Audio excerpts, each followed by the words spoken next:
En ce matin, nous allons considérer un message qui est de la plus haute importance. Et il se pourrait que vous ayez déjà entendu parler de ce message. Mais même si vous avez déjà entendu parler de ce message, sachez que ce que nous allons voir en ce matin sera plus développé que ce que nous avons déjà pu dire concernant ce message.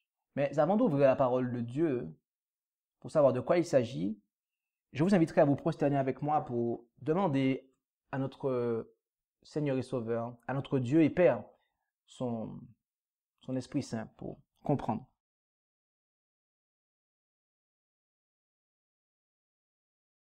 Notre Père Céleste, merci pour cette opportunité que tu nous donnes de pouvoir ouvrir ta parole et d'entendre ta voix. Nous te demandons de bien vouloir nous conduire dans ta vérité, afin que nous puissions remporter la victoire et hériter de toutes choses. Merci, Seigneur, pour cela. Nous t'avons prié au nom et par les mérites de Jésus et pour ta gloire. Amen.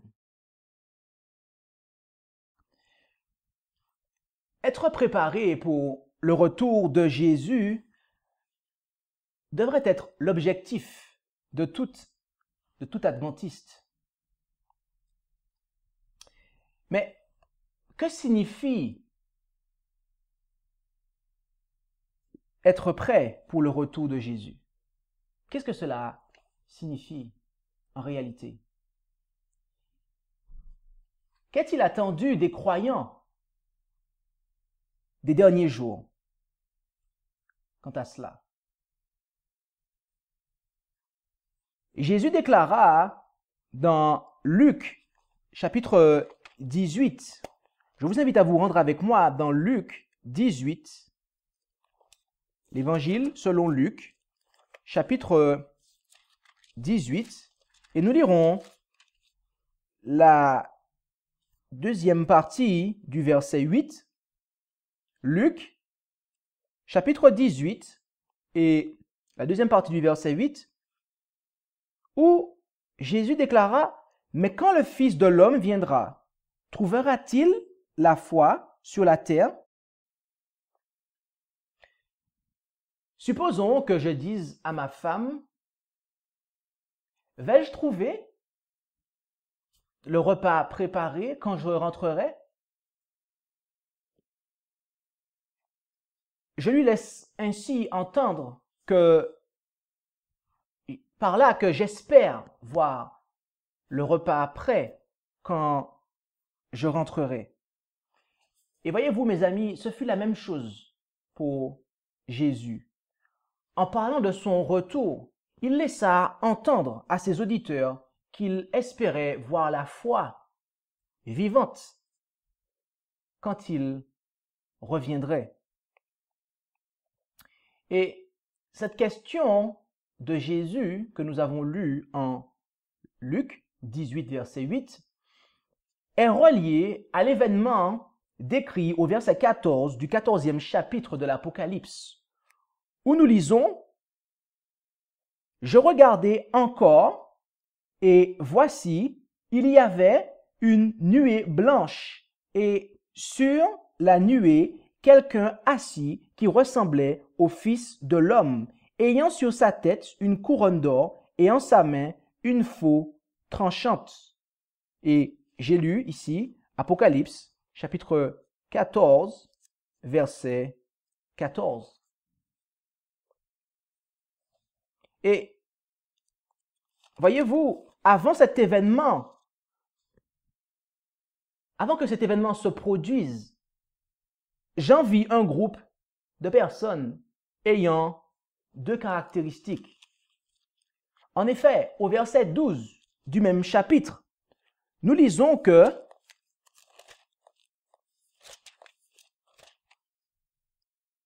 c'est ici la patience des saints, ce sont ici ceux qui gardent les commandements de Dieu et la foi de Jésus. C'est ici, mes amis, que se trouve la réponse à la question posée par Jésus dans Luc 18, verset 8. Mes amis, comprenons-nous ce qu'est la foi de Jésus? Nous le devrions. D'après l'inspiration, la foi de Jésus est l'un des piliers de notre foi. En effet, dans le livre Counsels to Writers and Editors à la page 30, nous lisons que l'écoulement du temps en 1844 fut une période de grand événement ouvrant à nos yeux ébahis la purification du sanctuaire céleste apparaissant dans les cieux et ayant décidé du rapport avec le peuple de Dieu sur la terre.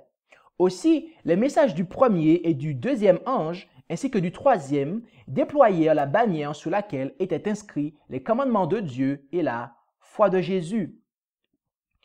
L'un des points de repère dans ce message était le temple de Dieu vu dans le ciel par son peuple qui aime la vérité, ainsi que l'arche contenant la loi de Dieu. La lumière du sabbat du quatrième commandement exhibait ses puissants rayons sur le sentier des transgresseurs de la loi de Dieu. La non-immortalité des méchants est un vieux point de repère.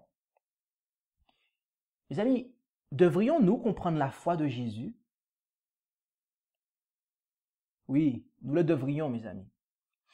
Il nous a également été dit que les prédicateurs devraient en parler lors des camps meetings. En effet, dans The Review and Herald, le 22 mai 1900, paragraphe 17, il nous a été dit, dans l'œuvre ayant lieu lors de nos camps meetings, nous devrions mettre en avant les vérités du message du troisième ange, élever l'étendard, les commandements de Dieu et la foi de Jésus.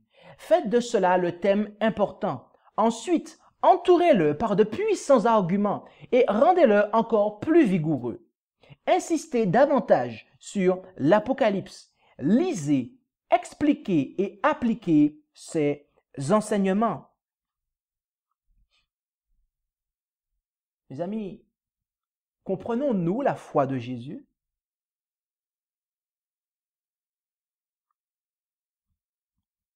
Nous le devrions.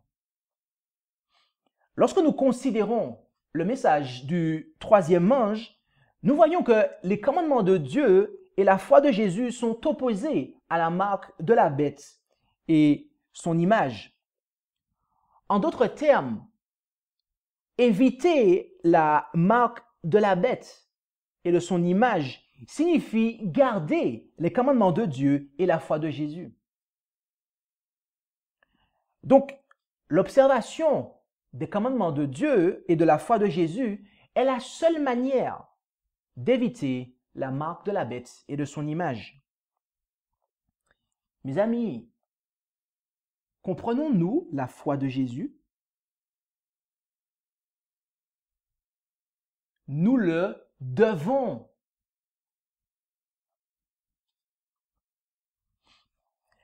La question de Jésus en Luc 18, verset 8, était due à la connaissance prophétique qu'il avait des événements des derniers jours. Il savait que dans les derniers temps, quelques-uns abandonneront la foi pour s'attacher à des esprits séducteurs et à des doctrines de démons. Pouvons-nous lire dans 1 Timothée, chapitre 4, verset 1. Et que cela arriverait parce que les hommes ne souffriront point la saine doctrine, mais où, désireux d'entendre des choses agréables, ils s'amasseront des docteurs selon leur convoitise et fermeront l'oreille à la vérité et se détourneront vers des fables. Et Paul ajouta, « Mais j'ai combattu le bon combat, j'ai achevé la course, j'ai gardé la foi. » Pouvons-nous lire dans 2 Timothée, chapitre 4, versets 3, 4 et 7. Par son serviteur, Paul Jésus déclara au jeune pasteur Timothée, « Si tu présentes ces choses aux frères, tu seras un bon ministre de Jésus-Christ, nourri des paroles de la foi et de la bonne doctrine que tu as exactement suivies. » Pouvons-nous lire dans 1 Timothée, chapitre 4, verset 6.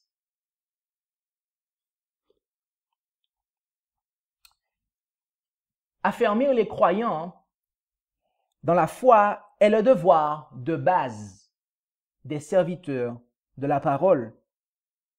En effet, dans Éphésiens chapitre 4, versets 11 à 14, dans Éphésiens chapitre 4, versets 11 à 14, nous lisons, « C'est aussi lui qui a établi les uns apôtres, les autres prophètes, les autres évangélistes et les autres pasteurs et docteurs, pour le perfectionnement des saints, pour l'œuvre du ministère, pour l'édification du corps de Christ, jusqu'à ce que nous soyons tous parvenus à l'unité de la foi et de la connaissance du Fils de Dieu, à l'état d'homme fait, à la mesure de la stature parfaite de Christ, pour que nous ne soyons plus des petits enfants flottants et emportés çà et là à tout vent de doctrine, par la tromperie des hommes et par leur adresse à séduire artificieusement. »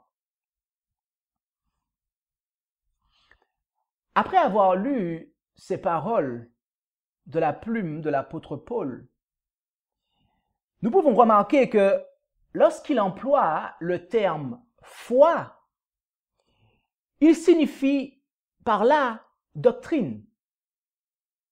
Il veut en fait parler de la doctrine. La saine, bonne et sainte doctrine, mes amis. Il y a plusieurs références qui présentent la foi comme un système de doctrine. Et celles qui s'affichent en sont quelques-unes.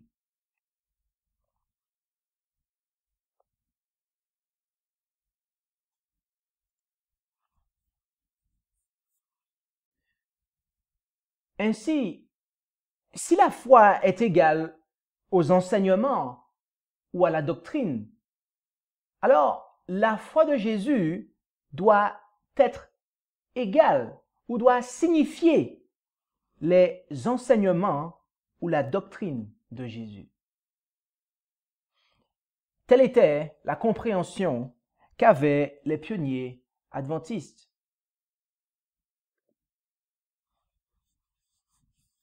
William Miller déclara, « À cette époque de religion populaire et où plusieurs, pour des motifs politiques et mondains, unirent leur nom au peuple de Dieu, il y en avait encore quelques-uns qui conservaient la doctrine du Christ et ne reniaient pas la foi. »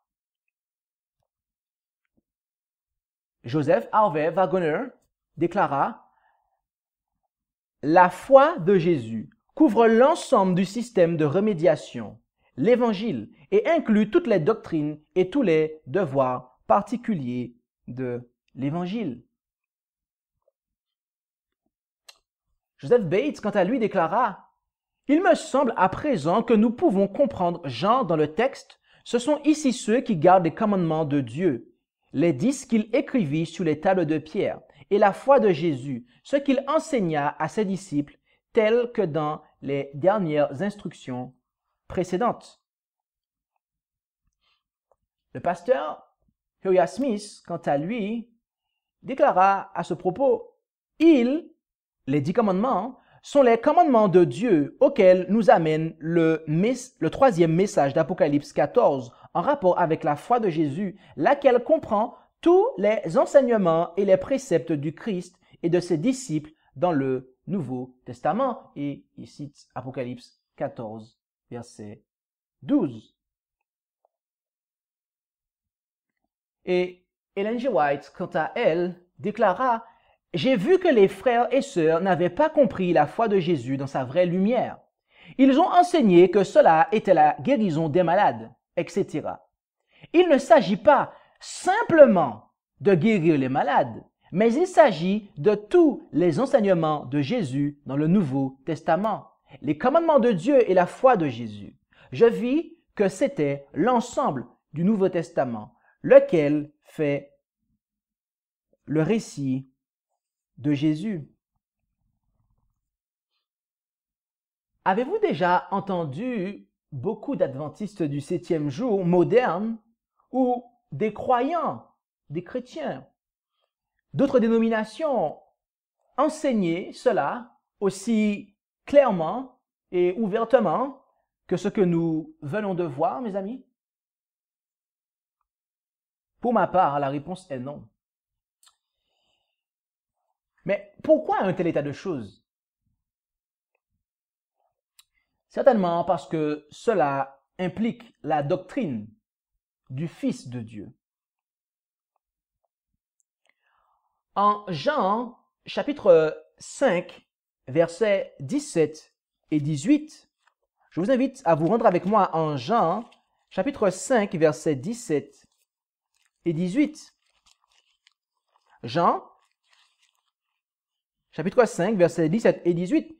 Jésus déclara aux Juifs, « Mon Père travaille jusqu'à maintenant, et je travaille aussi. » À cause de cela, les Juifs cherchaient encore plus à le faire mourir, non seulement parce qu'il violait le sabbat, mais encore parce qu'il appelait Dieu son propre Père, se faisant lui-même égal à Dieu.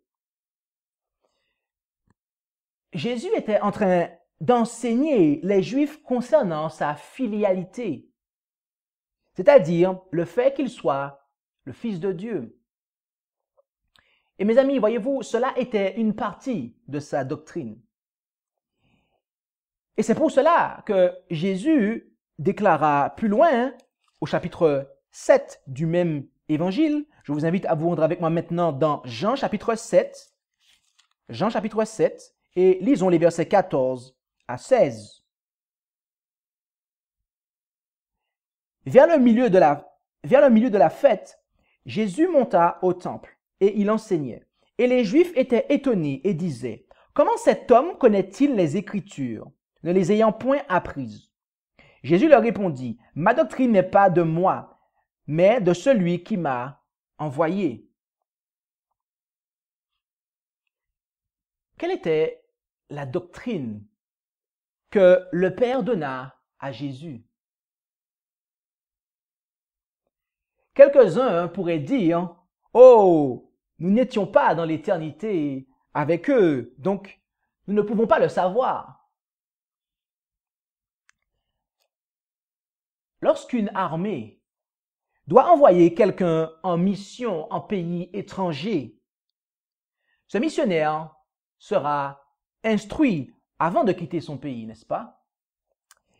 Cependant, une fois sur le champ, le missionnaire pourrait avoir besoin d'une confirmation concernant sa mission. Évidemment, il ne sera pas instruit tel qu'il le fut avant d'avoir quitté son pays. Mais il peut recevoir les informations même dont il a besoin une fois arrivé en terre étrangère.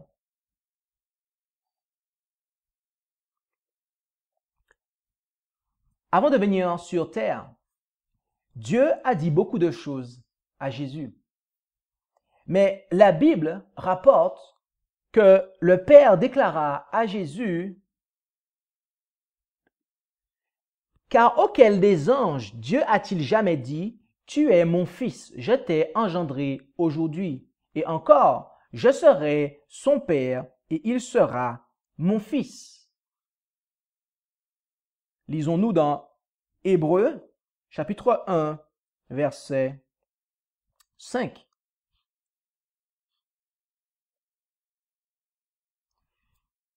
Les évangiles nous rapportent que le Père n'a parlé que 3 fois. Donc, lorsque le Père parla, cela était très important. Lorsque Jésus démarra sa mission dans le champ étranger de cette terre, Dieu n'a pas rappelé à Jésus tous les enseignements qu'il avait reçus au ciel, mais il lui communiqua celui qui était le plus important, celui dont il avait le plus besoin.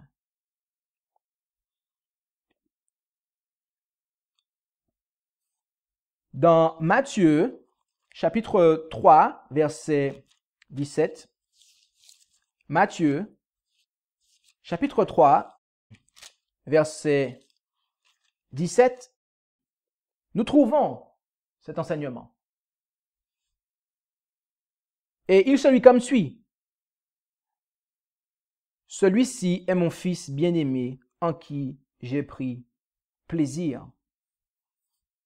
Lisons-nous dans Matthieu 3, 17, dans la deuxième partie du verset 17. La filialité du Christ à Dieu est la doctrine la plus importante que Jésus a reçue de son Père, mes amis. Nous pouvons donc comprendre pourquoi les évangiles, mais aussi la Bible entière, insistent souvent sur cette partie de sa doctrine. Mais en dépit de cette clarté, certaines personnes déclarent que l'enseignement de la filialité de Jésus n'est pas si simple et que cela cache un mystère.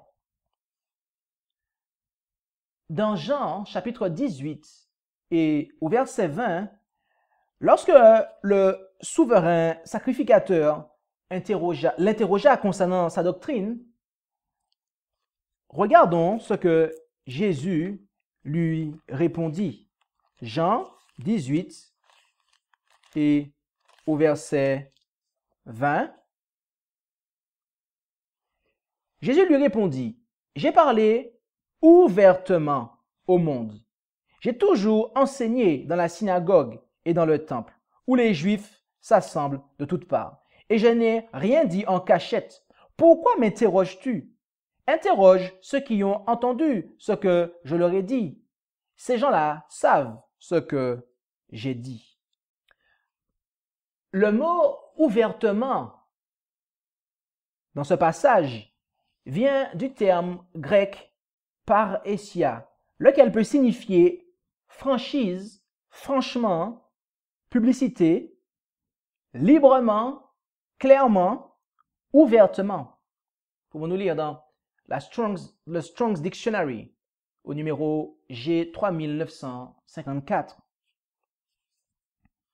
Mes amis, Jésus était en train de dire au souverain sacrificateur, « Tu m'interroges concernant ma doctrine, mais ce que j'ai dit au monde, dans la synagogue et dans le temple, a toujours été clair et franc.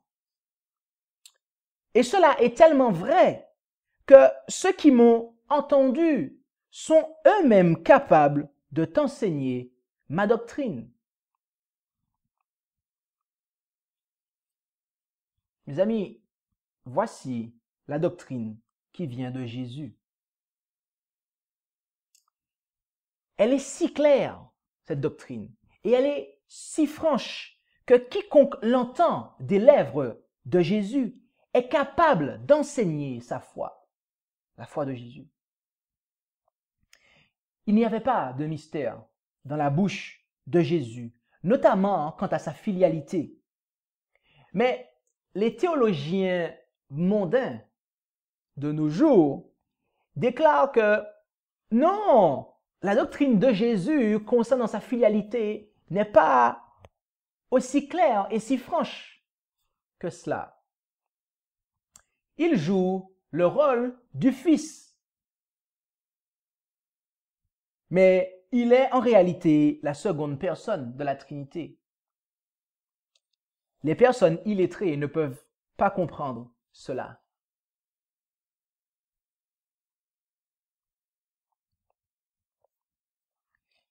Et si, comme Jésus, vous réfutez ces paroles en disant que ceux qui entendent Jésus sont capables d'enseigner sa doctrine, il est alors probable qu'ils vous traitent comme leurs pères ont traité le Maître au verset 22, où nous lisons, lorsqu'il eut dit cela, un des sergents qui étaient présents donna un soufflet à Jésus en lui disant, « Est-ce ainsi que tu réponds au souverain sacrificateur ?»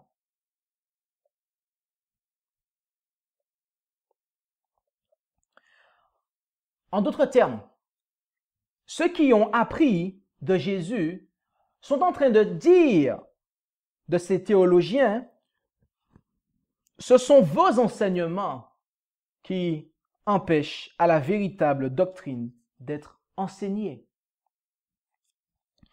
Mais peu importe ce que déclarent ou enseignent les corps religieux, nous devons, comme les véritables croyants du 1er siècle après Jésus-Christ, eh bien, nous devons être comme eux. Nous devons ne pas renier la foi.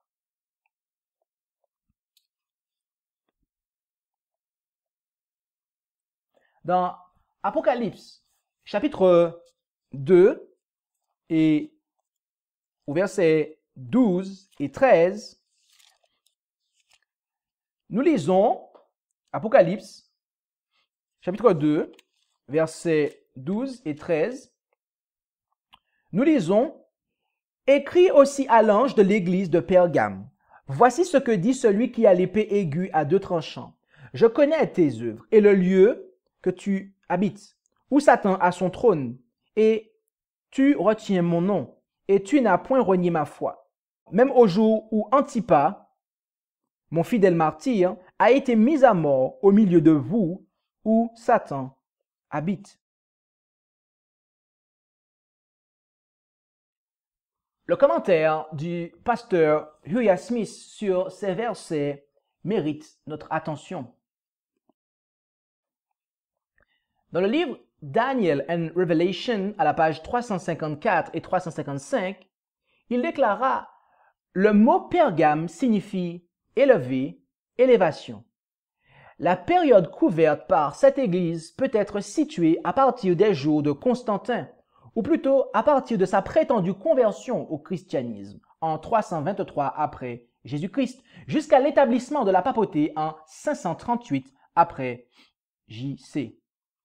Ce fut une période durant laquelle les authentiques serviteurs de Dieu durent lutter contre un esprit d'habitude mondaine, de fierté et de popularité au sein des prétendus disciples du Christ, et aussi contre les œuvres virulentes du mystère de l'iniquité qui résulta finalement dans le développement complet de l'homme de péché pontife, où Satan a son trône. Christ prit connaissance de la situation défavorable de son peuple durant cette période. Le langage n'est probablement pas destiné à indiquer un lieu. Pour ce qui est de l'endroit, Satan œuvre partout où il y a des chrétiens. Mais il est certain qu'il y a des temps et des saisons où il œuvre avec une puissance particulière, et la période couverte par l'église de Pergame fut l'une d'entre elles. Durant cette période, la doctrine du Christ était en train d'être corrompue. Le mystère de l'iniquité agissait et Satan était en train de poser les fondements même de ce très prodigieux système de méchanceté qu'est la papauté. Ce fut là l'apostasie prédite par Paul en 2 Thessaloniciens 2, verset 3.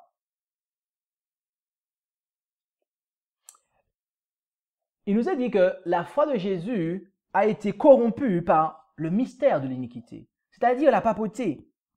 Et ceux qui acceptèrent son œuvre renièrent ainsi la foi de Jésus. Mes amis, quels étaient les enseignements introduits par la papauté et qui venaient ainsi s'opposer aux enseignements de la foi de Jésus? La réponse à cette question est une clé importante pour comprendre le combat de la foi que doivent mener les saints d'Apocalypse 14, 12. En effet, Apocalypse 2, verset 13 et Apocalypse 14, 12 sont les seuls versets du livre de l'Apocalypse où la foi dont il est parlé est clairement identifiée à Jésus, où il est dit clairement que c'est la foi de Jésus, ou quand Jésus parle, il dit ma foi. C'est ces deux seuls versets-là où elle est clairement identifiée comme étant celle de Jésus. Ce qui implique une pureté doctrinale complète. De plus, le contexte de ces deux versets fait mention de l'œuvre de Satan. La papauté, autrement dit. Donc, de nouveau, quels étaient les enseignements introduits par la papauté qui étaient venus s'opposer à la foi de Jésus? La déclaration suivante, laquelle nous vient de la plume du pasteur James White, est une très bonne réponse. Comme erreur fondamentale, nous pouvons ranger avec cette contrefaçon du sabbat d'autres erreurs que les protestants ont amenées de l'Église catholique, telles que le baptême par aspersion, la Trinité et l'état conscient des morts dans une vie de misère. Voilà quels étaient les enseignements introduits par la papauté, lesquels étaient venus s'opposer à la foi de Jésus.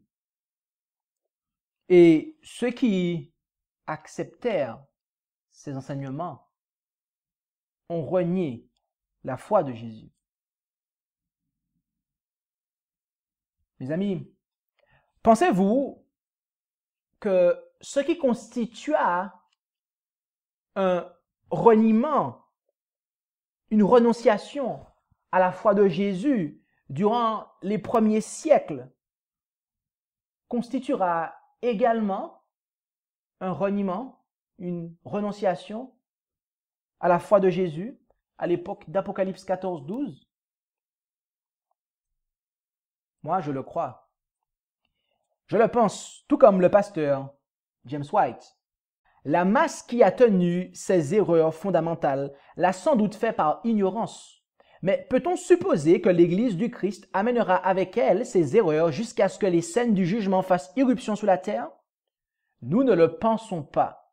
Ce sont ici ceux, dans la période du message donné juste avant que le Fils de l'homme prenne sa place sous la nuée blanche, Apocalypse 14, 14, qui gardent les commandements de Dieu et la foi de Jésus.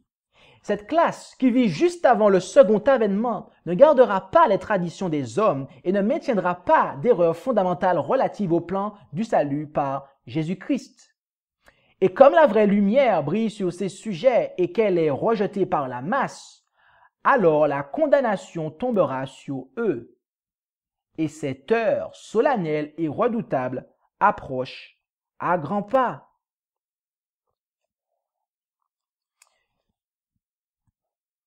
Il devrait donc être clair pour nous qui vivons à l'époque d'Apocalypse 14, 12, que ceux qui continuent à croire et à pratiquer le baptême par aspersion ou qui sanctifient le dimanche sont en train de renier la foi de Jésus. Et bien aimés, il devrait aussi être clair pour nous que ceux qui croient en la Trinité sont également en train de renier la pure et sainte foi de Jésus. Voilà pourquoi, mes amis, nous devons comprendre la foi de Jésus. Lorsque nous parlons aux gens concernant la doctrine de Dieu, qui est Dieu? Ainsi que qui est Jésus, et ainsi que qui est le Saint-Esprit ou ce qu'est le Saint-Esprit. La majorité de ces personnes auxquelles nous parlons n'arrivent pas à voir comment la doctrine de la Trinité laquelle est la principale, laquelle est la principale doctrine qui s'oppose à la connaissance de Dieu, notamment dans le christianisme. La majorité de ces personnes à qui nous parlons n'arrivent pas à voir comment la doctrine de la Trinité est et sera impliquée dans l'obtention de la marque de la bête et de son image. Mais encore une fois, quand nous considérons le message du troisième ange, les commandements de Dieu et la foi de Jésus, il est clair que ces derniers sont opposés à la marque de la bête et son image. Ainsi, l'observation des commandements de Dieu et de la foi de Jésus sont l'unique manière d'éviter la marque de la bête et de son image. Mais allons un peu plus loin. Dans Colossiens, dans l'épître de Paul aux Colossiens, au chapitre 1, nous lisons du verset 12 à 15, « Rendant grâce au Père qui nous a rendus capables d'avoir part à l'héritage des saints dans la lumière, qui nous a délivrés de la puissance des ténèbres et nous a fait passer dans le royaume de son Fils bien-aimé, en qui nous avons la rédemption par son sang, la rémission des péchés. C'est lui qui est l'image du Dieu invisible, le premier-né de toute créature. » Le fait que Christ, le Fils de Dieu, soit l'image de Dieu, est un enseignement clair et répété de l'apôtre Paul. En effet, dans 2 Corinthiens, chapitre 4, versets 3 et 4, 2 Corinthiens, chapitre 4, versets 3 et 4, nous lisons que si notre évangile est voilé, il est voilé pour ceux qui périssent, pour les incrédules, dont le Dieu de ce siècle a aveuglé l'esprit, afin qu'ils ne soient pas éclairés par la lumière du glorieux évangile de Christ, qui est l'image de Dieu. Et dans Hébreux, l'épître de Paul aux Hébreux, rendons-nous dans l'épître de Paul aux Hébreux, au chapitre 1 maintenant, et lisons le verset 3. Hébreux 1, verset 3, où il nous est dit que, et qui, donc Jésus, étant la splendeur et l'empreinte, c'est-à-dire l'image de sa personne, et soutenant toutes choses par sa parole puissante, ayant opéré par lui-même la purification de nos péchés, s'est assis à la droite de la majesté divine dans les lieux très hauts. Mes amis, sous le message du troisième ange, il n'y a que deux camps possibles. Le camp de la bête, où les gens adorent la bête et son image, tel que nous le lisons dans Apocalypse 14, 9, et en reçoivent le signe, Apocalypse 14, 11, ou le camp des saints, où les gens adorent Dieu et son image, Apocalypse 14, 12, et en reçoivent le signe, Apocalypse 14, 1. Dieu est esprit et il faut que ceux qui l'adorent, l'adorent en esprit et en vérité. Pour nous lire dans Jean chapitre 4, verset 24. En gardant les commandements de Dieu et la foi de Jésus, les saints d'Apocalypse 14, 12 adorent Dieu et son image, c'est-à-dire son Fils, Jésus-Christ. Mes amis, le signe que nous recevrons dépendra de notre adoration. Nous devons donc demeurer dans la foi de Jésus, dans sa doctrine, afin de garantir notre adoration. Dans 2 Jean, dans la 2e épître de Jean, et au chapitre 1, nous lisons à partir du verset 9 jusqu'au verset 11. Quiconque est transgresseur et ne demeure pas dans la doctrine de Christ n'a point Dieu. Celui qui demeure dans la doctrine de Christ a et le Père et le Fils. Si quelqu'un vient à vous et n'apporte pas cette doctrine, ne le recevez point dans votre maison et ne le saluez point, car celui qui le salue participe à ses mauvaises œuvres. Bien des fois, nous entendons dire que la doctrine n'est pas importante. Ce qui est de plus important, ce qui compte le plus, c'est l'amour.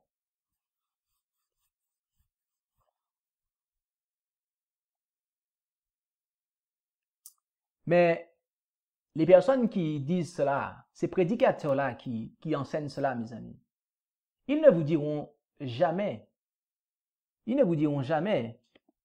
que l'amour se réjouit de la vérité. D'après ce que nous lisons dans 1 Corinthiens chapitre 13, verset 6. L'amour qui vient de Dieu ne conduira jamais une église à accepter des erreurs doctrinales. Et voyez-vous, lorsqu'une église tombe dans les ténèbres de l'erreur, c'est parce qu'elle a accepté l'amour de ce monde. Concernant la chute des Juifs ainsi que des églises romaines, c'est-à-dire celles qui donnaient naissance à la papauté, l'inspiration nous dit que en s'éloignant de Dieu et en s'alliant avec les païens, l'Église juive était devenue une prostituée. Or, en recherchant l'appui des pouvoirs de la terre, Rome s'est rendue coupable du même péché et encourt la même inculpation. Pouvons-nous lire dans Tragédie des siècles, page 412, paragraphe 3. Remarquez que les corps religieux dont il nous est parlé ici, à savoir le peuple juif, ainsi que Rome, l'Église de Rome, remarquez que ces 2 corps religieux-là furent condamnés par Dieu en raison de l'alliance qu'ils firent avec les puissances païennes de ce monde. Mais qu'en est-il de la suite? Veuillez prêter attention à la déclaration suivante. Babylone est appelée la mère des impudiques. Ces filles représentent évidemment les églises qui s'attachent à ces doctrines et à ces traditions et qui, comme elles, sacrifient la vérité et l'approbation de Dieu pour contracter une alliance illicite avec le monde. Le message annonçant la chute de Babylone concerne les organisations religieuses qui, autrefois pures, se sont corrompues. Lisons-nous au même livre, à la page 413, paragraphe 1. Mes amis, l'Église adventiste du 7e jour était censée être le corps religieux durant la dispensation du lieu très saint du sanctuaire. Le corps religieux que Dieu a suscité, que Dieu avait suscité pour, porter la lumière de la vérité présente. Cependant, en raison de ce que l'histoire de l'Église nous apprend et de ce que nous avons vu durant cette première présentation, et notamment en raison de l'abandon de la foi de Jésus par cette Église. Et cela pour s'attacher à la doctrine de Rome, la doctrine principale de Rome, qui est la doctrine de la Trinité. Il est clair qu'elle est devenue une fille de la grande prostituée et que les déclarations précédentes et suivantes peuvent également s'appliquer à elle. Et considérons les déclarations suivantes qui peuvent s'appliquer à elle du fait qu'elle s'est attachée à la doctrine de Rome. Étant donné, lisons-nous à la page 413 et au premier paragraphe du même livre, étant donné que ce message suit la proclamation de l'heure du jugement et se rapporte au dernier jour, il ne peut désigner l'Église catholique seule, tombée il y a des siècles. En outre, au 18e chapitre, le peuple de Dieu est invité à sortir de Babylone. D'après ce passage, nombre d'enfants de Dieu se trouvent encore dans Babylone. Quel corps religieux recèle actuellement la plus forte proportion de disciples de Jésus? Ce sont sans aucun doute les diverses églises professant la foi protestante. Au moment de leur naissance, ces églises ont pris noblement position pour Dieu et pour la vérité, et la bénédiction de Dieu a reposé sur elles. Les non-croyants eux-mêmes ont dû reconnaître les bienfaits qui découlent de l'acceptation des principes de l'Évangile. Pour employer les termes du prophète, ta renommée se répandit parmi les nations à cause de ta beauté, car elle était parfaite, grâce à l'éclat dont je t'avais orné, dit le Seigneur l'Éternel. Mais ces églises sont tombées par le péché même qui avait été la cause de la ruine d'Israël. Le désir de suivre l'exemple et de gagner l'amitié des impies. Tu t'es confié dans ta beauté et tu t'es prostitué à la faveur de ton nom. Ézéchiel 16, versets 14 et 15.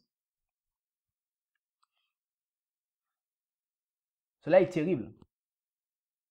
Cela est terrible. Mais allons encore plus loin. Et considérons maintenant comment le rejet de la foi de Jésus conduira ceux qui observent le sabbat et qui croient en la Trinité. Comment le rejet de la foi de Jésus conduira la dénomination des adventistes du 7e jour à rejeter le 4e commandement. La papauté, mes amis, adore le Dieu qui revendique la sainteté du dimanche, n'est-ce pas? Et ce Dieu est la Trinité.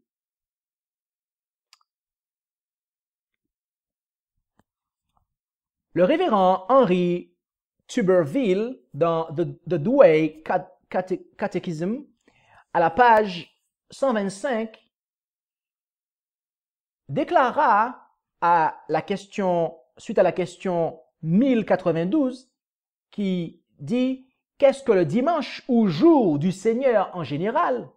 Le révérend Tuberville déclara « C'est un jour dédié par les apôtres en l'honneur de la très sainte Trinité et en mémoire du fait que Christ, notre Seigneur, se releva d'entre les morts le dimanche. C'est donc pour cela qu'il est appelé le jour du Seigneur. Il est également appelé le jour du soleil en raison de l'ancienne dénomination romaine Dies Solis, le jour du soleil pour lequel il fut sanctifié. Ce révérend nous dit que le dimanche est le jour dédié en l'honneur de la Sainte Trinité, mes amis.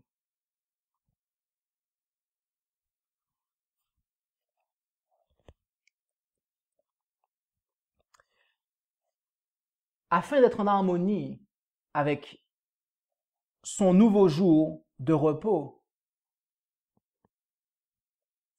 l'Église catholique devait adorer le Dieu de ce jour. Il a fallu du temps pour que l'Église catholique accepte la doctrine de la Trinité, mais cela arriva. Or, quand un corps religieux observant le sabbat du 7e jour souhaite être en harmonie avec le Dieu trinitaire, pensez-vous qu'il puisse continuer à adorer ce Dieu durant un jour qui n'est pas le sien? Non. Non, mes amis. Ainsi, la destinée de la dénomination des adventistes du 7e jour, adorant la Trinité, est d'abandonner le sabbat de l'Éternel pour adorer son Dieu, la Trinité, durant le jour qui lui est consacré, c'est-à-dire le dimanche. Et comme pour Rome, il faudra du temps, mais cela arrivera. Je parle au futur, mes amis, mais nous pouvons d'ores et déjà voir des mouvements montrant que l'avancement de cette destinée est en train de se développer.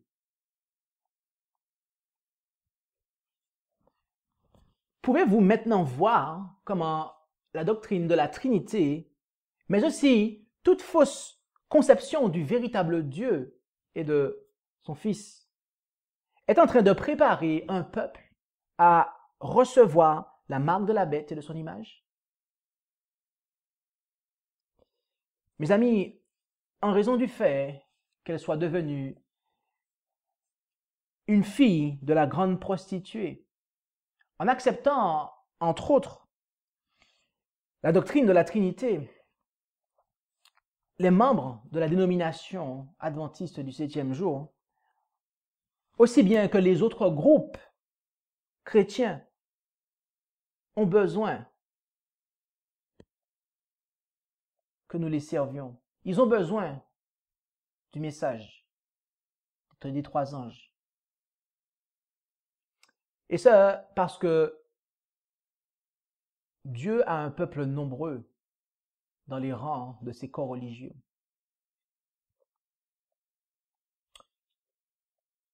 Ils ont besoin de savoir, tous ces croyants qui sont dans ces corps religieux, où l'erreur domine, ils ont besoin de savoir comment obtenir la victoire sur la bête et son image.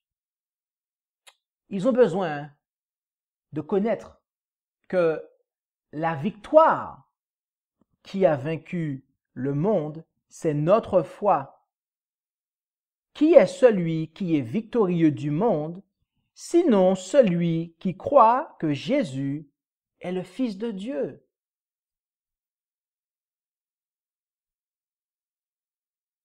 Amen. Je vous invite à prier avec moi.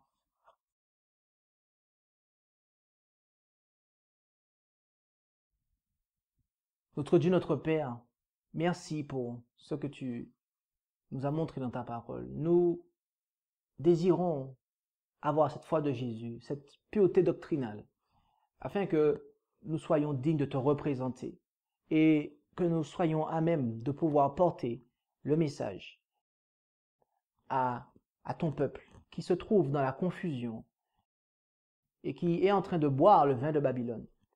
Seigneur, donne-nous de nous-mêmes de pouvoir avoir cette pure doctrine et de manière à pouvoir servir les autres qui ont besoin et qui aspirent à la lumière de la vérité. Merci d'agir dans ce sens pour nous et donne-nous la victoire sur la bête et sur son image en nous accordant la foi de Jésus. Merci, tendre Père Céleste. Nous t'avons prié dans le nom et par les mérites de ton Fils unique engendré. Amen.